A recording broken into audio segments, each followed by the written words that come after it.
Today we're going to be looking at Manic Panic in the color Blue Panther.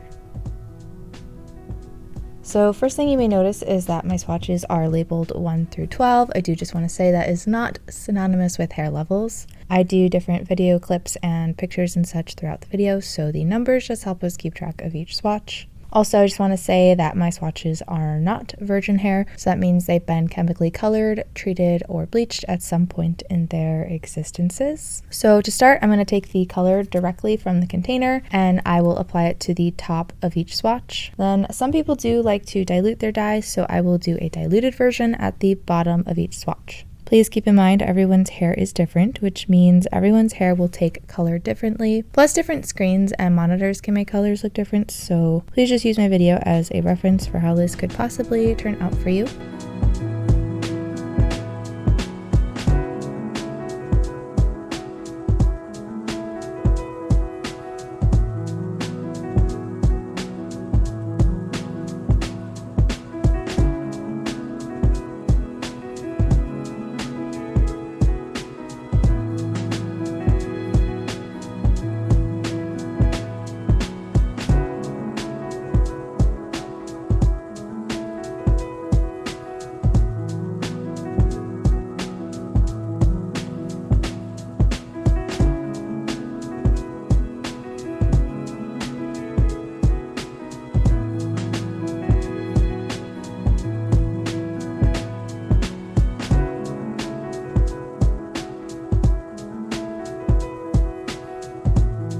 For the diluted section, we're going to do a 12:1 ratio, so that's going to be 1 part of our dye to 12 parts diluter. I do sometimes get questions about what diluter is, and my simple answer is basically that it's something that lightens the color of a semi-permanent dye. Some brands like Manic Panic will carry their own version of a diluter that you can use if it makes you feel more comfortable, but because I use so many different brands and formulas and such, I just use a plain white conditioner as my diluter.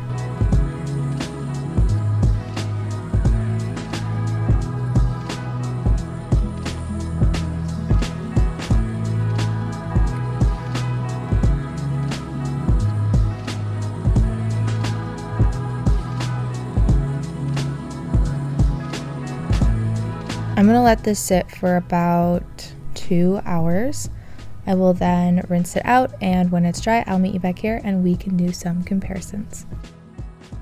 Once again, I would like to just remind everyone that my swatches are not virgin hair. So virgin hair tends to be less porous, which essentially means it can struggle to take and hold on to semi-permanent color, especially if the hair is darker. So even though it dyed my darker swatches, how it turns out on your hair could be different. So I definitely recommend a test strip. So Blue Panther, I expected it to be a black dye with a blue undertone instead of like a neutral. And even though it turned out extremely dark on my swatches, I have to say when I look at it a little bit closer up, it actually just looks like a super dark indigo. I wouldn't necessarily say it's 100% black. I think in lighting like this, especially indoor lighting, it does look super dark, almost black, but hopefully we'll be able to see what I see in the natural lighting when we do the before and afters. I actually do see more color than I would normally see in a black dye. But you know, that could also be my swatches. Your hair might take this more as a black than mine did, but it is extremely dark. So don't get me wrong, it's still almost a black when you first apply it. But even diluting it, it diluted a lot faster than I was expecting it to. So if anybody has tried this on their hair, can you let us know, especially how fast it fades? Because a lot of the other black dyes that I've done are quite pigmented and they take a long time to lighten up. And also it is a little bit more on the purpley end than I was expecting it to be. I think I was expecting the blue to be a little bit more of a true blue, but it's kind of in that indigo-y kind of blue. So number 1 was pink. Now it did turn out pretty similar over all of the direct dye portions. The undertone does play a role for some of them, but it's really hard to tell in this lighting. As per usual, I would say as the swatches get lighter, the easier it is to tell the undertone of the direct dye portion, but obviously the diluted sections are going to be what we can see see the best. And on number 1 being the pink swatch, I would say the ends kind of turned out like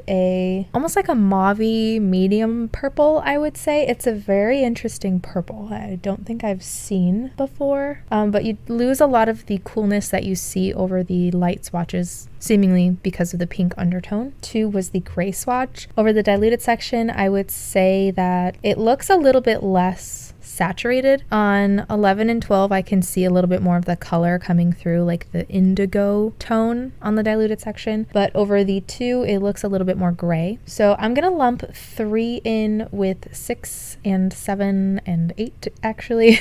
Even though they did all turn out differently, generally speaking, the dye sort of just toned down the natural color of the swatch on the diluted section. So they all kind of just look a little bit more cool and ashy than they did previously. And number 3, I think, is definitely a little bit darker as well. 4 was the black swatch. I do not see a difference on that one. I think the number 9 is where we start to see a little bit more color coming through for the natural swatches. And over 9 and 10, it's again a little bit more cool and ashy, but this time with a little bit of that purpley blue gray. And then you get to 11, and that's where it really looks like a purpley bluish gray on the diluted section. And 12 is actually a little bit more saturated. I'm assuming because it's toned, you don't have those yellow undertones conflicting with the purple, but you see it coming through a little bit better on the diluted section for number 12. But overall, they're still kind of a shade of a lightened indigo. I don't know what that would be because it's not light enough to be like a periwinkle.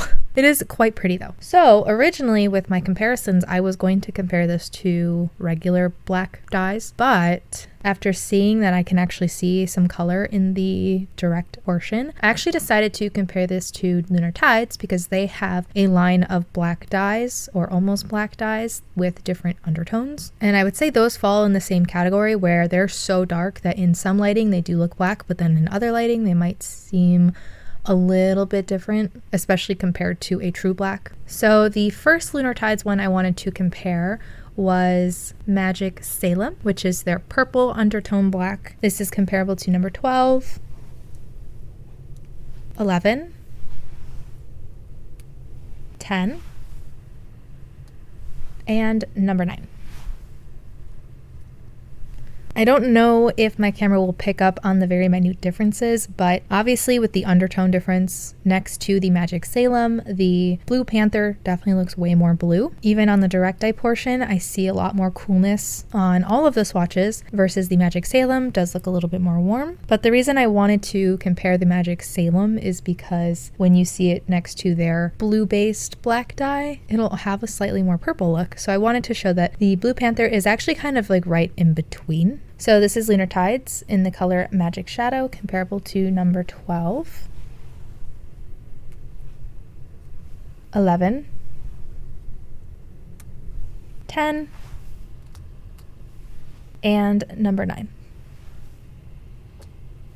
Do you see what I mean now? Especially looking at the diluted section, it definitely looks way more purple now compared to the Magic Shadow. But the cool thing is the Magic Shadow seems to be a slightly warmish blue. I wouldn't say that it's a green blue, but it definitely leans a little bit more green than maybe like a true blue.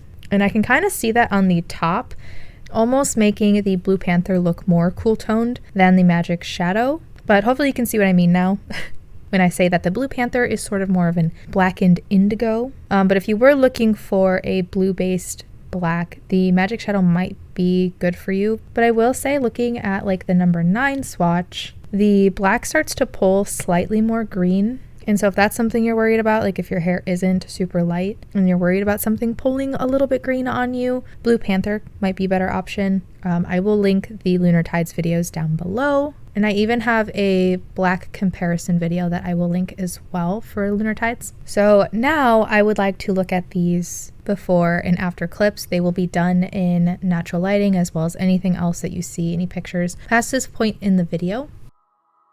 And I do just want to say, because I am using natural light, that does mean that I'm filming on different days, which means the lighting environment outdoors can change. So if the before and after clips look kind of different from each other, that is why.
I hope my video helped. If you have a request, I do have a link below to a Google form you can fill out. Just remember, I only do brands that do not test on animals. Thank you so very, very much to my patrons, and thank you so much for watching, and I hope to see you in my next video.